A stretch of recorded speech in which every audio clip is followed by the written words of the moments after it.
পটুয়াখালীতে ছাত্র দলের সাধারণ সম্পাদকের ঝুলন্ত লাশ উদ্ধার করেছে পুলিশ।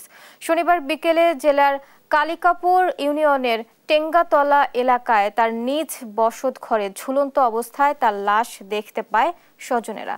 পরে পুলিশ রাতে তার লাশ উদ্ধার করে সুরতহাল শেষে ময়নাতদন্তের জন্য পটুয়াখালী মেডিকেল কলেজ হাসপাতালের মর্গে পাঠায়। পরিবারের পক্ষ থেকে জানানো হয়েছে, দুপুরে নিজ ঘরে ঘুমাতে যান সরোয়ার। সন্ধ্যা ৭টার দিকে চাচাতো বোন তাকে ঘুম থেকে তুলে দিতে গেলে অনেক ডাকাডাকির পরে কোনো সাড়া শব্দ না পেয়ে বাড়ির লোকজনকে জানান। এ সময় পরিবারের সদস্যরা দরজা ভেঙে ঘরে ঢুকে তাকে বিছানার উপর ফ্যানের সঙ্গে ঝুলন্ত অবস্থায় দেখেন। সরওয়ার তালুকদার পটুয়াখালীর কালিকাপুর ইউনিয়ন ছাত্র দলের সাধারণ সম্পাদক।